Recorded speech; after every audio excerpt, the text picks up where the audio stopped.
하나님 나라의 경제학 출애굽기 원어강의 두 번째 시간을 은혜 가운데 시작하도록 하겠습니다. 오늘은 출애굽기의 성격에 대해서 여러분들과 함께 은혜를 나누도록 하겠습니다.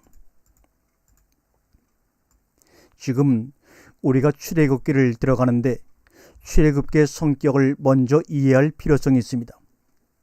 출애굽기라고 하는 것은 의미적으로 해석하면 분출하는 의미가 되겠습니다. 좀 더 강하게 표현하면 폭발입니다. 그래서 그 어떤 에너지가 내적으로 충만해져 있을 때 그것이 어떤 형태로 분출되느냐 하는 것이 굉장히 중요합니다.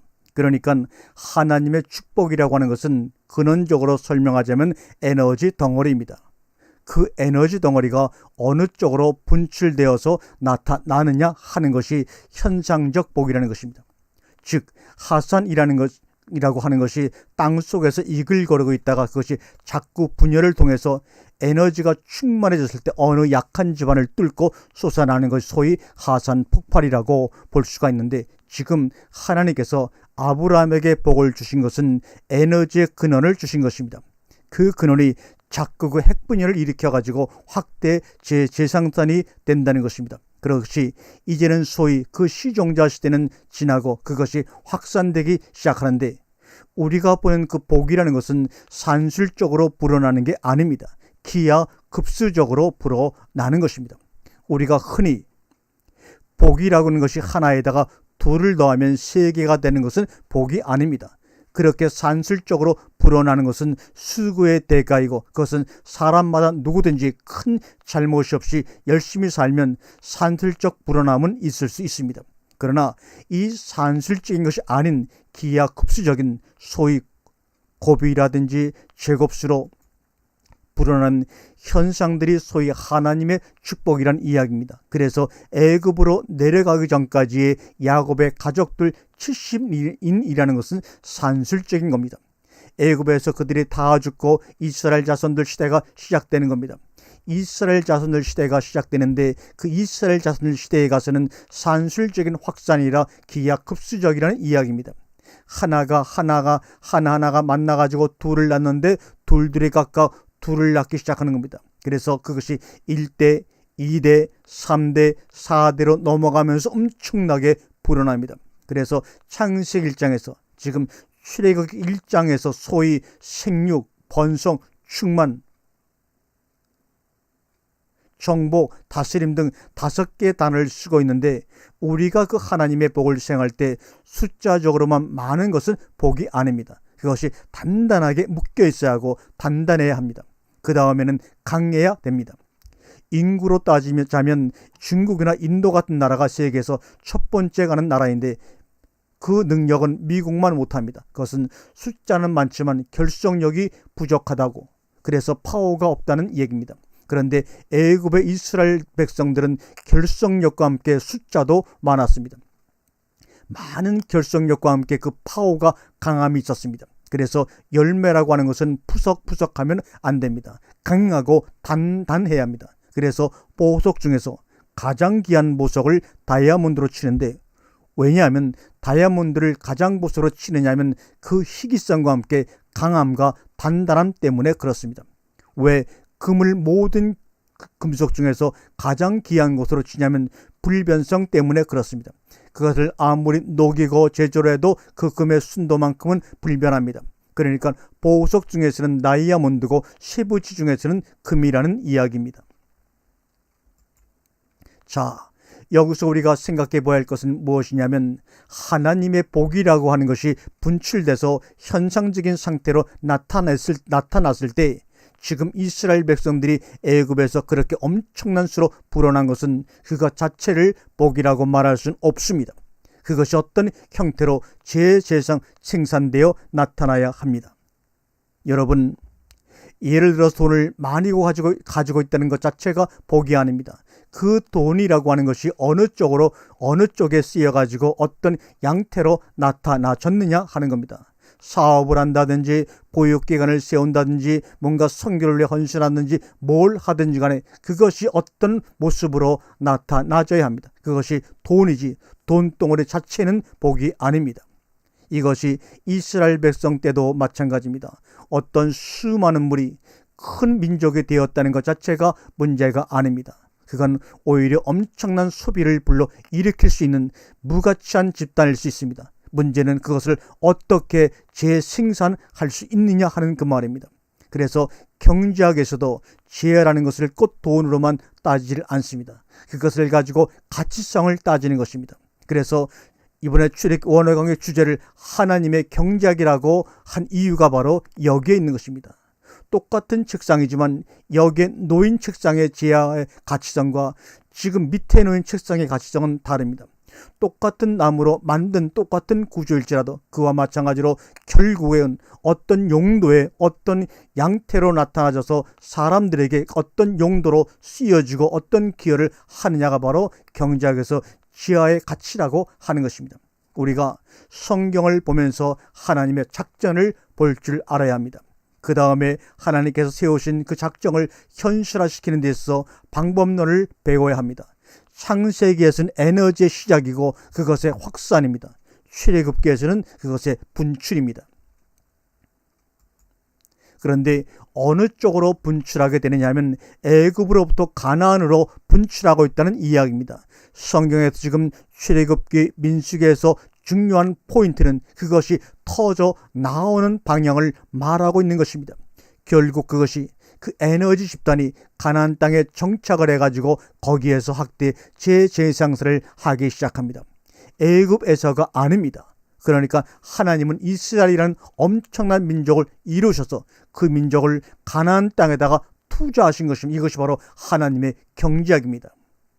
자, 그런데 하나님의 역사는 이스라엘 민족만 그렇게 만들어서 가나안이라는 일정한 한계적 지역에다가 투자를 하셔서 일국을 이루시고 그들에게 하나님이 되시는 것으로만 만족하고 마시느냐 하면 그게 아니라는 겁니다. 또 그 가나안은 세계에다가 확산시키기 위한 못자리였습니다. 우리가 여기서 하나님의 방법론, 특히 하나님의 방법론이라는 것은 의뢰에 따라붙는 것이 복이라고 하는 것인데, 복이라고 하는 것이 뭐냐 하는 것입니다. 결론적으로 효과입니다. 그 다음에 그것의 발전성과 확산성입니다. 이스라엘 백성이라고 하는 것, 하나님께서 그 민족을 어떻게 쓰셨는가, 어디에 쓰려고 그 민족을 청성케 하셨느냐 하는 겁니다. 그런데 중요한 것은 하나님의 복이 현실화되는 과정 속에서 반드시 지켜야 될 과정이 있는데 그것은 뭐냐면 산고 고통이라고 하는 겁니다. 그러니까 고센 땅에 있는 이스라엘 백성들은 그 막강한 민족이 되도록까지 이스라엘 민족을 어떻게 보아야 하는가 하면 하나님의 뱃속에 있는 어린아이로 봐야 하는 겁니다. 출애굽이라고 하는 것은 해산입니다. 뱃속에서 다 컸습니다. 더 이상 뱃속에 있을 수 없을 정도로 커버렸습니다. 만삭이 되어 버렸습니다. 그래서 하나님께서 이스라엘 민족이라는 것을 낳아버렸는데 낳아버린 것이 뭐냐면 바로 출애굽이라는 겁니다. 그런데 뱃속에 만삭이 된 어린아이를 낳는 데는 반드시 따라붙는 것이 산고의 고통입니다. 그런데 우리가 하나님의 축복을 현실화시키는 과정 속에서 반드시 각오해야 되고 준비해야 될 것은 고통이라는 것, 그것 없이는 하나님의 복이 현실화되지를 않습니다. 출애굽 사건은 하나의 산고 과정입니다. 아이를 낳는 고통의 과정입니다. 어린아이가 애굽에서 태어나가지고 광야라는 길을 거쳐서 그냥 가나안 땅에 뚝 떨어진 겁니다.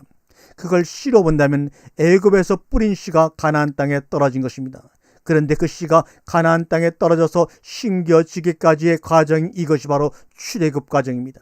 그러니까 긍정적 측면에서의 출애굽 역사를 보면 그 뱃속에 세상이라는 것과 뱃속에서 나와서 땅에 떨어진 어린아이, 이 세상은 다릅니다.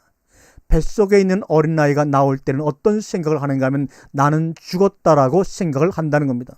왜냐하면 뱃속의 세상과 밖의 세상은 완전히 다르니까요. 봅시다. 뱃속에 있는 어린아이는 배꼽줄을 통해서 엄마하고 생명줄이 연결되어 있습니다. 그러니까 배꼽줄만 떨어지지 아니하면 엄마가 살아있는 한 자기도 산다는 확실한 보장이 되어 있습니다. 이 배꼽줄이라는 것은 어린아이에게는 목숨과도 같은 겁니다. 그런데 그 배꼽줄, 목숨줄과도 같은 것을 잘라버렸다는 것은 죽는다는 이야기 아니고 무엇입니까? 출애굽 과정이 뭐냐? 배꼽줄을 자르는 겁니다. 아브라함의 고향과 친척과 아베 집을 떠나는 것이 뭐냐? 배꼽줄을 자르는 거란 이야기입니다. 야곱이 아버지 어머니를 떠나는 것이 배꼽줄을 자르는 겁니다. 요셉이 아버지 밑을 떠나는 것은 뭐냐? 배꼽줄을 자르는 거란 겁니다. 반드시 거기에는 죽음이라는 것이 있습니다. 역시 지금 우리가 살다가 죽는 것도 배꼽줄을 잘리는 겁니다. 왜요? 현재까지의 배꼽줄은 목구멍이었으니까요. 그런데 그 목구멍이 목구멍 역할을 하지 못할 때 결국 우리는 죽는다고 생각한다는 이야기입니다. 그러나 그렇지 않습니다. 어린아이가 배꼽줄이 잘리면 죽는 줄 알았던 것이 세상에 나오니까 목구멍이라는 새로운 줄이 생겼다는 것 아닙니까? 마찬가지로 목구멍 역할을 못할 때는 우리가 죽는다라고 생각하는데, 저 세상 가니까 목구멍으로 뭘 먹는 것이 아니라 통째로 하나님의 말씀을 흡수하는 시기가 시작이 되는 것이 바로 우리의 죽음입니다. 배꼽줄은 잘려야 합니다. 그래야 일취월장합니다. 그런데 그것은 엄청난 상고가 인간의 말로 표현할 수 없는 고통이 뒤따르는 것 아닙니까? 이스라엘 백성들이 애굽을 떠나지 않으려 했던 것은 대부분이 배꼽줄 때문이었던 것입니다. 그러나 언제까지나 배꼽줄만 의지하고 살 수는 없습니다. 그것은 잘려져야 되는 것이고, 그것이 잘려졌을 때 다른 세상이 펼쳐지고 다른 삶이 시작됩니다. 그것 소위 뭐냐면 산고라는 것입니다. 우리가 출애굽 역사를 사건 속에서 부정적으로 볼 수도 있고 긍정적으로 볼 수도 있는데, CCTV 차원에서 출애굽 사건을 보지 말고 하나님의 구속 역사를 이루어 가정 속에서의 출애굽 사건을 보라는 것을 당부드립니다. 자, 아브람이라는 것은 정자 하나가 임신된 것과 같은 것입니다. 거기에서 세포 분열을 통해서 속에서 번져나가기 시작하는 것입니다. 창세기를 보거나 고산 땅에 있던 이스라엘 백성들을 보면 하나님이 철저하게 보호하고 계셨습니다. 책임지고 하나님께서 지키셨습니다. 그건 뱃속에서의 상태예요. 그러나 이제는 뱃속 생활로서는 안 된다는 것입니다. 그런 의미에서 보면 우리 교회 만나다도 아직까지도 뱃속에서 잉태된 상태입니다. 그러니까 지금 우리가 받는 교육은 태교를 받는 겁니다. 아주 철저한 보호 가운데서 철저한 공급 위주로 언젠가는 이스라엘 백성들처럼 분출될 날이 올 것이라는 이야기입니다. 그것을 임의적으로 앞당긴다든지 임의적으로 빨리 시행해버린다든지 그것은 하나님을 모르는 사람들이 하는 짓거리입니다. 열심히 공급받고 열심히 먹고 열심히 자라면 하나님이 때가 되면 이루어 주실 것입니다. 교회라는 것이 뭐냐? 어머니 뱃속이라는 것입니다. 결국 그러니까 우리가 성경에서 하나님의 자녀라고 하는 말을 잘 들어야 합니다. 하나님의 자녀라는 것은 부모의 보호와 공급을 받는 대상을 자녀라고 합니다. 성경에서 온전한 사람이란 말이 나오죠. 젖을 먹는 아이와 단단한 식물을 먹는 장성한 사람. 출애굽 사건을 통해서 우리가 볼 수 있는 것이 하나님께서 이스라엘 백성을 대하시는 것과 그런 하나님의 백성인 이스라엘 백성이 얼마나 무지하고 어리석었는가 하는 것을 확실히 볼 수가 있습니다. 그 엄청난 기적 속에서 눈을 뜨고 눈을 감으면서 사는 이스라엘 백성들이 어떤 무지한 짓을 할 수 있느냐 하는 겁니다. 하루 단 한 시간도 하나님의 나타나심 없이는 살아갈 수 없는 이스라엘 백성들, 밤에는 불기둥이요 낮에는 구름기둥과 같은 도대체 먹을 것이라고는 돌아다니는 도마뱀밖에 없는 그런 광야에서, 그럼에도 조금만 무엇이 부족하면 그냥 보채고 울고 때를 쓰는 어린아이들. 그래서 하나님은 아버지시고 어머니이십니다. 중요한 것은 어린아이들에게 너무나 과격한 기준을 설정하고 그것을 강요할 수 없다는 것입니다. 그것은 하나의 지침입니다. 율법이라고 하는 것은 유치원에 다니는 어린아이들이 어떻게 해야 될 것을 말하는 것이 율법입니다. 율법을 넘어선 사람들의 삶, 그러니까 율법이라는 기준에서 한 1mm만 올라서도 율법은 의미가 없어져 버립니다. 그 사람들이 바로 하나님의 자녀들입니다. 그래서 우리가 천국을 두 가지 유형으로 볼 수가 있는데, 스승 즉 제자들의 천국과 자녀들의 천국이 있다고 보아야 됩니다. 그래서 앞에서 가르치며 행하는 자와 버리며 가르치는 자, 이건 스승들의 천국입니다. 자기가 가르치면서 행하기도 하고 자기가 가르치면서 일부는 행하지도 못하는 그런 자들이 큰 자와 작은 자들로 나누어집니다. 뒤에 가서는 원수를 사랑하며 거기서 중요한 것은 하나님의 아들들이라 칭함을 받을 것이다. 그리고 하늘에서 내게 상이 있을 것이다. 바로 큰 자 작은 자가 아니라 하나님의 자녀된 자들과 상급을 받느냐 못 받느냐의 문제입니다. 하나님의 자녀들이 뭡니까? 신적 차원에 있는 사람들은 율법 이상이기 때문에 법에 접촉을 받지 않는다는 것입니다. 왜 그렇게 되어지느냐면 하나님의 자녀들이 하나님에게 기준을 맞춰 가지고 하나님이 되려고 하는 것이 아니라 하나님께서 그들의 하나님이 되시는 겁니다. 우리가 배우지만 히브리어에서 소유격이라는 것은 굉장히 중요합니다. 하나님이 아브라함의 하나님이냐 하나님의 아브라함이냐, 어떤 단어가 뒤로 갔냐 앞으로 갔냐는 것은 굉장히 중요합니다. 나의 하나님이냐 하나님의 나냐, 천지 차이의 뜻입니다. 그런데 성경은 분명히 아브라함의 하나님이라고 말했습니다. 아브라함의 하나님. 그러니까 아브라함의 주격의 소유격이 뭐냐 하면 하나님입니다. 그래서 하나님을 공통적 하나님으로 생각하지 말라는 것입니다. 개개인적인 하나님이시고 개별적인 하나님이시라는 겁니다. 그 사람의 성격과 취향과 형편과 풍습과 문화와 지식과 여러 가지를 종합해가지고 하나님은 만유이시고 모든 것을 다 아시는 하나님이시기 때문에 그 사람 개개인에게 맞추어 주시는 좋으신 하나님입니다. 그래서 결국 천국이 아름답다고 하는 것은 다양성이기 때문입니다. 여러분, 나의 하나님은 어떻게 역사하고 있느냐 하는 겁니다. 결국 우리가 하나님의 자녀라면 일방적으로 너는 내 자식이니까 나한테 맞춰라 하지 않습니다.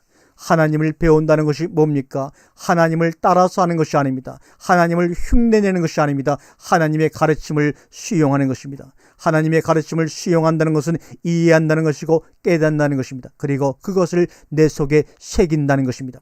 스며 들어가는 것이 영양분이 되어가지고 에너지원으로 바뀌어서 그것이 나로 하여금 어떤 사람이 되게 하고 어떤 일을 하게 합니다. 조목을 따라서 흉내내는 것이 아니라는 이야기입니다. 신앙생활은 절대로, 그래서 신앙생활은 절대 획일적이 아니라는 이야기입니다. 11조라는 것이 예를 들면 각 사람마다 다릅니다. 우리가 11조 한다고 생각하는 것은 보통 소득의 11조, 내가 얻은 것 중에 11조입니다. 그러나 11조 이야기가 나오면 돈 생각하지 마시기를 바랍니다. 돈은 상식적인 문제니까 소득의 11조라는 말입니다. 자, 말라기 3장 10절을 많은 성도들이 좋아하는데 아버지의 집에 양식이 있게 하고입니다. 그럼 그 양식은 뭐요? 소득분이죠. 양식 소득분이 어디 있느냐면 아버지의 집에 있습니다. 그러면 아버지의 집은 어디입니까? 바로 여러분이 다니는 건물교회가 아니라 바로 내 속이죠. 내 안입니다. 거기서 10분의 1이 드려지는 것입니다. 10분의 1은 내 속에 아버지께서 주신 양식이 얼마만큼 차 있느냐 하는 겁니다. 그것이 차 있는 것이 바로 열매라는 것입니다. 아버지께서 주신 그 양식의 10분의 1을 내 속에서 드리는 겁니다. 그것의 10분의 1을 드리는 것이 참 11조고 그것을 말하는 것이 성경의 11조입니다. 그럴 때 썩을 것이 없도록 붙지 아니하나 보라가 축복의 현실화입니다. 우리는 채워 넣어야 합니다. 꼭꼭 그것이 단단하게 채워 넣어주고 밀어 넣어주고 응고될수록 나중에 거기서 생기는 폭발력이라는 것이 엄청납니다. 핵이라는 것이 왜 무섭냐면 이 폭발력을 그 밀폐시키는 것입니다. 어디 한 군데에 자극을 주면 그 자극을 받은 데서부터 연쇄 폭발이 일어납니다. 스스로 이것을 때리고 저것을 때리고 맞은 놈은 저놈을 때리고 그래서 서로가 나중에는 때리기 시작하면 무진장하게 폭발하는 것이 바로 핵폭탄입니다. 메가톤이라고 하는 것은 그 서로 때리는 숫자의 양을 의미하는 것입니다. 그러니까 일반 총알이나 폭탄은 산술적으로 나가죠. 그런데 핵은 기하급수적으로 퍼져 나갑니다. 그것들이 서로 핵을 때리면서 폭발하다가 나중에는 서로 때릴 것이었으면 다른 주변의 물질들을 때리기 시작합니다. 나무든 땅이건 사람이건 다 때려버립니다. 거기서 살상이 일어나기 시작합니다. 자기들끼리 붙어서 터지고 말면 그만인데 만나는 대로 다 때려버려요. 결국 응축력이라는 것은 폭발력입니다. 우리가 말씀을 묵상하라는 말씀도 우리 속에다가 말씀을 꾸역꾸역 밀어 넣는 것입니다. 엄지손가락으로 꾹꾹 눌러 밀어 넣는 것입니다. 그럴수록 터지는 폭발력은 엄청납니다. 그래서 보아라는 것이 무슨 말이냐면 헬라어로 보아라는 말이 데스리조라는 말은 이것이 보아라는 보물이라는 말인데 쌓는다는 말입니다. 쌓는다는 말을 명사로 하면 바로 보물 데스리조라는 말이 되는 것입니다. 다이아몬드 같은 적은 입자 분자들이 단단하게 뭉쳐있는 것입니다. 이 세상에 어떤 물질도 다이아몬드를 갈라낼 수는 없습니다. 하나님이란 분이 어떤 분입니까? 하나님 엘이라는 말은 의미적으로 강하다는 말입니다. 강하다는 것은 할 수 있다는 말이거든요. 그렇기 때문에 강하신 분이 심판을 행해버리면 끝장이 납니다. 강하신 분이 복주기로 쏟아 부어버렸다면 파묻혀 죽습니다. 그런데 엘은 단수 강한 하나님이고 엘로힘은 복수 강한 하나님이죠. 그 단수 하나님이 복수로 뭉쳐버렸으니까 창세기 1장 같은 사건들이 나타나는 것입니다. 그래서 메레시티 바라 엘로힘이라는 하나님 복수를 창세기 1장 1절에 쓴 것입니다. 그러니까 말씀만 해도 그 말씀이 사실화되어 버려요. 우리는 불도저를 밀어붙여도 힘든 일을 하나님은 그 에너지가 원체 강하기 때문에 입에서 말만 나와버려도 되어버린다니까요. 우리가 하나님을 잘 이해해야 합니다. 하나님이시기 때문에 그런 것을 할 수 있다 그 말입니다. 그렇다면 대통령이니까 잘 할 수 있다가 말이 됩니까? 아닙니다. 대통령이라고 잘하는 게 아니에요. 여러분, 하나님의 복이라는 것은 하늘에서 뚝 떨어진 호박덩어리라고 생각하면 안 됩니다. 하나님의 복은 내 속에 채워지는 하늘나라의 영적인 에너지원입니다. 자기가 알아요. 하나님의 복을 가지고 있는지 없는지를. 믿음이라는 것이 뭡니까? 믿음이라는 것이 에너지가 많았을 때 생기는 힘이에요. 그렇죠. 까짓것 할 수 있어 그 말입니다. 두렵습니다가 아닙니다. 자기 자신 속에 믿음이 있다니까요. 그런데 그것이 사실상 나중에 보면 다 현실화되어 버린 것을 보게 됩니다. 이게 예수님이 뭐라고 하시냐면 내 믿음대로 될저다. 그 말이 뭡니까? 하나님이 내게 복준 만큼 될저다. 참으로 합리적인 말씀 아닙니까? 수경에 있어 복이 뭐죠? 눈 뜨는 거란 말이에요. 안진뱅에 있어 복이 무엇이냐는 이야기입니다. 그 사람의 소원의 에너지가 전부 거기에 집중되어 있다는 이야기입니다. 그것이 현실적 발상입니다. 과연 우리는 성경에서 하나님이라는 분의 복이 어떻게 현실화되는가를 보고 있습니다. 그런데 이런 과정 속에서 나타나는 현상이 뭐냐면 거기에 등장하는 모든 사람들이 개인적으로 그 하나님의 복이 현실화되는 속에서의 복을 갖는다는 이야기예요. 그것을 또 개인은 현실화시키는 겁니다. 결국은 핵폭발과 같은 거예요. 하나님의 복이라는 겁니다. 이것저것을 치고 저것저것을 치면서 기하급수적으로 불어나기 시작합니다. 나중에는 모든 사람들이 다 복을 받으니까요.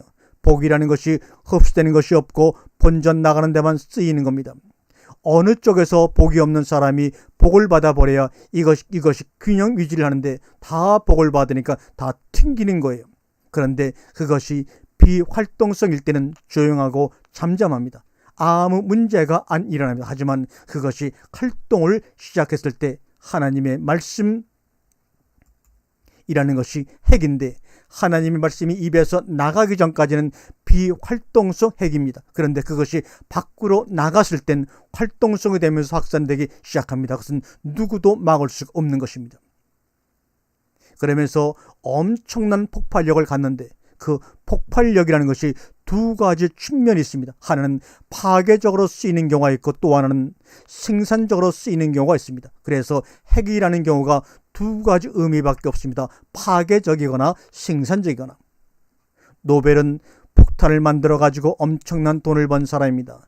아인슈타인은 상대성 원리를 통해서 핵을 만들어서 유명해져 버린 사람입니다. 사실 아인슈타인은 이 이론만 제시한 것뿐이지 그가 실질적으로 특허를 냈다든지 무슨 에너지를 생산했다든지 그런 것은 없어요. 그것은 후대 과학자들이 그걸 현실화시킨 것입니다. 그런데 중요한 것은 아인슈타인이 나와서 상대성 이론을 발표하기 전에도 핵은 있었다는 거예요.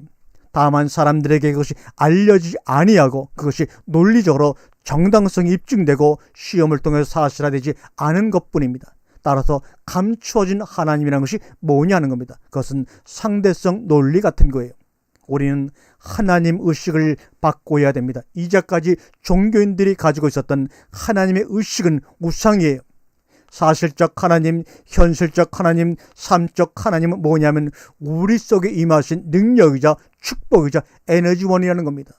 예수님의 생애를 여러분 쭉 보시기 바랍니다. 아주 그냥 막 속에서 엄청난 영적 에너지가 불뚱불뚱 솟아나고 있어요. 지칠 줄을 모르십니다. 그 힘이 어디서 났겠어요? 그분이 날마다 보약만 먹었습니까? 날마다 송아 잡아서 파티를 했어요. 성경에서 병을 고친다고 하는 말이 무슨 말이냐? 강건하게 하신다는 말이 무슨 말이냐? 그 말입니다. 병이라고 하는 것은 하나님의 에너지가 우리 속에 들어와서 그것이 에너지 덩어리가 되어야 되는데 그렇게 하지 못하고 고장이 난 기계 같은 겁니다. 생산을 못하는 고장이 난 기계 같은 것을 주님께서는 그것을 고치신 거예요. 무슨 간질병을 고치고 무슨 묻는 병을 고친 것이 아니라 고장난 기계를 고치신 겁니다. 결국은 그래서 말씀으로 에너지를 흡수하면 그것이 속에 들어가서 에너지 덩어리가 되는 겁니다. 그래서 재생산, 확대 생산할 수 있는 그런 자료가 되도록 만들어 놓는 겁니다. 여러분, 하나님의 말씀이 오늘 시간 하나님의 말씀이 아닌 것이 우리 속에 들어와서 에너지원이 될 때 거기에는 부작용이 생깁니다. 그래서 인간이라는 인체라는 기계가 망가져 버립니다. 신앙생활과 육신생활이 정상적으로 점점 발전할 수 있는 계기가 된다면 더할 나위 없이 좋습니다. 그런 생각을 하고 말씀을 드리는데 돈도 필요 없고 명예도 필요 없고 오직 말씀 하던 사람이 늦닥없이 하루아침에 몇 억이 쏟아져 버리는 거예요. 그래서 눈에 돈밖에 안 보이는 겁니다. 그때부터 헷가닥하는 거예요. 그게 속에 들어와서 병이 생겨버린 겁니다. 그 이후로는 말씀도 안 들어와요. 그러니까 신앙생활에서 조심해야 될 것은 뭐냐면 우상을 섬긴다, 다른 교회 간다, 이게 중요한 것이 아니라 하나님의 말씀이 양식이 되어야 그 하나님의 말씀이 에너지원으로 이때까지 양식을 삼고 살아온 사람이 다른 것을 에너지원으로 생각하는 그 순간 그게 바로 타락이라는 겁니다. 주변에 나의 에너지원은 남편이다, 사업이다, 자식이다 그런 것은 끊으라는 얘기가 그거예요.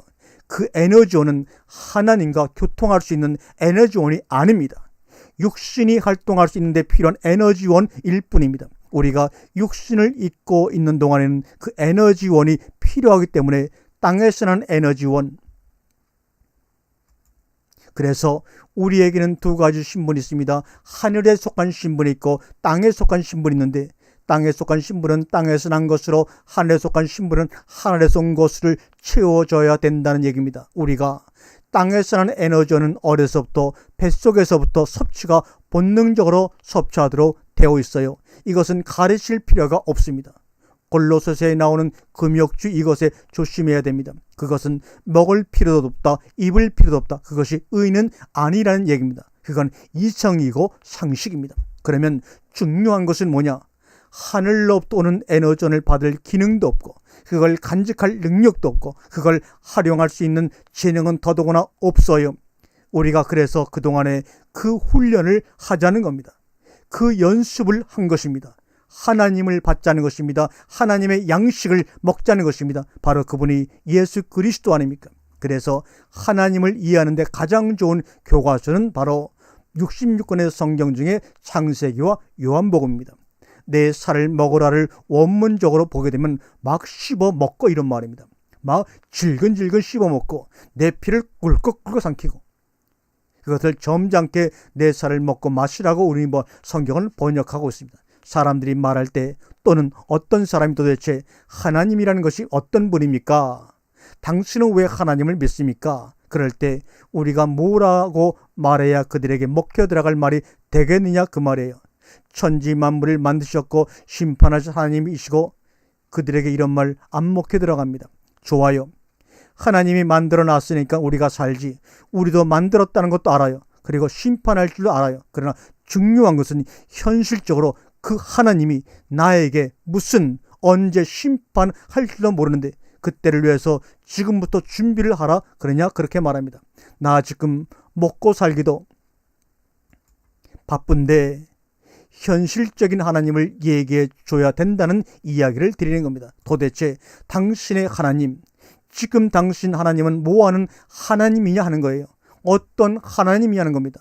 그때 축복해 주시고 그러면 뭘 축복받았어요? 내놔보시오. 그럽니다. 아니라는 얘기예요. 우리는 내 속에 있어 하나님이 지금 내 속에서 꿈틀거려 하면 그 하나님을 보여주라는 얘기예요. 아버지 품속에 계신 독생하신 하나님이 나타나셨다고 말하지 않습니까? 요한복음 1장 18절이 결국 요한복음의 결론이 되는 거예요. 1절부터 18절까지가 요한복음 전체를 얘기한다고 해도 과언이 아닙니다. 1절 요한복음 1장 1절과 18절까지만 알면 요한복음의 뒤는 볼 필요가 없어요. 굉장히 굉장한 하나님에 대한 이야기를 하고 있습니다. 여러분 이 말씀이 끝난 다음에 꼭 읽어보시기 바랍니다. 엄청난 하나님의 이야기를 요한복음에 하고 있습니다. 어떤 하나님? 실제적으로 현재 오신 하나님, 우리 안에 계신 하나님. 여러분 한국은행에 돈이 많으면 무슨 소용이 있습니까? 마찬가지로 하나님이 하늘에만 계시면 나에게 무슨 의미가 있습니까? 사도신경에서 전능하사 천지를 만드신 하나님 좋습니다. 그렇지만 그 천지가 내 것입니까? 하나님 것이죠. 나하고는 상관없다는 얘기입니다. 지금 현재 그 하나님이 무슨 유익이 있으며 나와 무슨 상관이 있냐, 그것이 중요한 것입니다. 그분이 내 속에 계셔. 그래서 난 그 하나님 때문에 살아. 그 하나님이 있으니까 부자야. 난 할 수 있어. 최소한 이 정도는 고백해야 되지 않겠습니까? 출애굽의 이스라엘 백성들은 뭐예요? 그 하나님을 내면적으로 받아들이지 않았다는 이야기예요. 지금 우리가 에베소서, 빌립보서, 골로새서 교회론을 얘기하는 것이 뭐예요? 하나님이라는 것은 하늘에 계시거나 밖에 계시는 하나님이 아니라 우리 안에 계시는 하나님이라는 것입니다. 사실 안 받아들여요. 그러니까 에피 성령으로 역사할 수밖에 없는 겁니다. 눈에 보이는 표적으로 성령이 역사할 수밖에 없었던 것입니다. 지금까지는요. 깨달으라고 보여주고 받아달라고 에피 성령이 역사하는 겁니다. 이것이 뭐냐면 바로 에피 성령, 눈에 보이는 표적과 기적으로 역사하는 것은 문 밖에서 내가 네 속에 들어가서 너와 더불어 살 테니 문을 열라고 문을 두드리는 하나님의 모습이라는 얘기인데 여기에 붙들려서 더 나아가지 못하고 있어요. 하나님의 심정, 하나님의 분노를 아시겠는지요? 하나님을 배척하고 거역하는 것이 뭐예요? 안에 계셔야 하는 하나님을 받아들이지 않기 때문에 밖에서 일할 수밖에 없는 그것입니다. 여러분, 불신이라고 하는 것은 너무나 간단한 이야기입니다. 초인종을 누르는 사람이 있어 문구멍으로 봤더니 모르는 사람입니다. 그래서 믿을 수가 없기 때문에 열어줄 수가 없고 안 열어주는 거예요. 믿을 때는 빨리 문을 열어줍니다. 수용한다는 이야기예요. 하나님은 사람들에게 흡수될 수 있는 하나님이고 그러고 싶어 하시는 하나님이시고 그런 하나님입니다. 우리 말씀을 받는 사람들을 보면 좀 멍청하고 사람이 모자른 듯 해가지고 이 사람이 이 말해도 아멘, 저 사람이 저 말해도 아멘 하는 사람들이 또 받아들여요. 그래서 대개 보면 이단에 빠졌든지 아주 혼쭐난 사람들이 또 잘 받아들입니다. 안 그러면 아주 논리적이고 아주 이성적이 되어서 철저하게 따져보고서 맞으면 받아들여요. 좋습니다. 좌우지간 이러든 저러든 간에 하나님이란 분을 밖에 놓아두어서는 안 된다는 겁니다. 보세요. 구약의 역사는 밖에 하나님을 이야기하고 있고 신약의 역사는 안에 하나님을 이야기하고 있습니다. 구약의 역사가 실패로 끝나는 것은 하나님을 밖에다 두었다는 것 때문에 그렇습니다. 하늘에 계신다든지 산에 계신다든지 광야에 계신다든지 언제든지 밖에만 계셨어요. 요한복음 1장에서도 그가 자기 땅에 오매 자기 백성들이 영접치 아니하였으나라고 말합니다.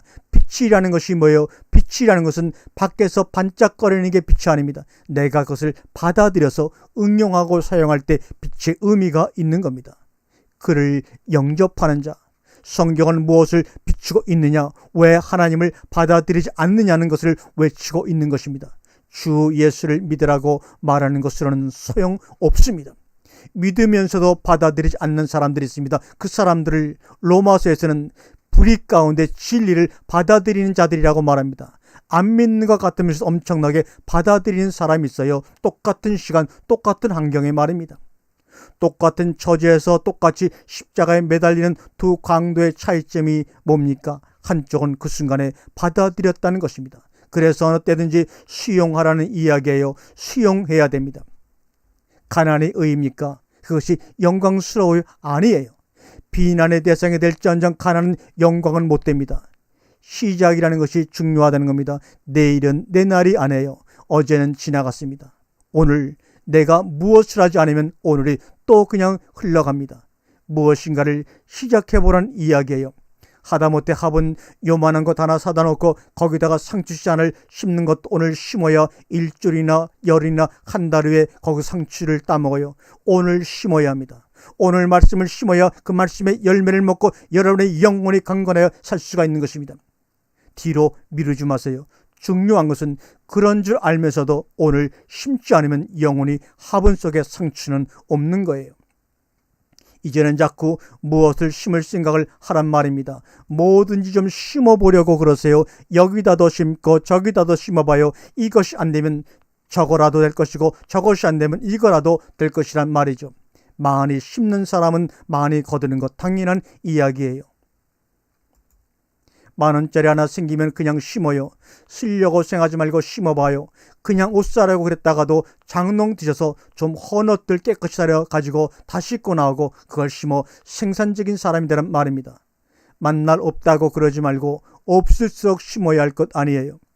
성경에서는 씨를 뿌리는 사람들을 울면서 뿌린다고 했어요. 울면서가 뭐예요? 자기 부정 없이는 심을 수가 없다는 말 아닙니까? 자기 포기 없이는 심을 수가 없어요. 현실을 포기하는 거예요. 오늘 내가 10,000원을 써 버려야 되겠다라는 것을 포기할 때 심어진다는 이야기예요. 하나님은 아브라함 하나를 심었는데 아담을 그렇게 만들어 놨더니 저지랄 적골이 돼버려가지고 아브라함부터는 심었습니다. 거기서 이삭을 얻었고 또 그 이삭을 통해서 에서 야곱을 얻었는데 그 중에서 야곱을 또 제대로 심어가지고 12아들이 나오고 그 12아들들 통해서 더 많은 열매를 맺혀야 하는데 도저히 가나안 땅에서는 심을 땅이 못 되기 때문에 고센 땅에 가서 못자리판을 만들어가지고 거기다가 심어서 엄청난 민족을 이루었어요. 그것을 가나안 땅에다가 이식을 하는 겁니다. 하나님은 이렇게 우리를 심었습니다. 심고서 어떻게 해야 돼요? 안 돌아봅니까? 내 것이 심겨졌는데 안 돌아봅니까? 돌아보는 거예요. 그것이 100배가 된다니까요. 어떤 것은 30배가 되기도 하지만 아예 심지도 않은 사람에게 30배라는 결과를 기대할 수가 있을 수 있습니까? 심은 사람들에게만 30배, 60배, 100배예요. 허나 이 방법론은 시작에 불과합니다. 우리가 가장 하기 쉽고 관심이 많은 것이니까 이제 그게 생산적이 됩니다. 목회하면서 신앙생활하면서 항상 실패하고 어려운 것이 많은데 사람들이 와주기를 기대하는 겁니다. 그러지 마세요. 한 사람이라도 제대로 심어봐요. 그 한 사람 심은 데서 싹이 나고 열매 맺어가지고 그 사람을 통해서 몇 명이 되느냐? 여러분들이 아무리 광고비를 많이 들이고 선전해도 가장 중요한 광고는 소비자가 다른 사람들에게 입소문을 내주는 겁니다. 냉장고는 어느 회사 제품이 좋더라. 에어컨도 어느 회사 거 사봤더니 소리도 없고 어떻게 시원한지 말이야. 이러한 입소문과 댓글이 중요한 시대가 되었습니다. 그것이 TV에서 10번이나 광고하는 것보다 효과가 크다는 것 여러분 아시지 않습니까? 그게 뭐예요? 가서 번지기 시작한다는 말이에요. 씨를 퍼뜨리기 시작해요. 교회에서도 새신자가 보이면 물게 되는데 그때 소문 듣고 왔습니다.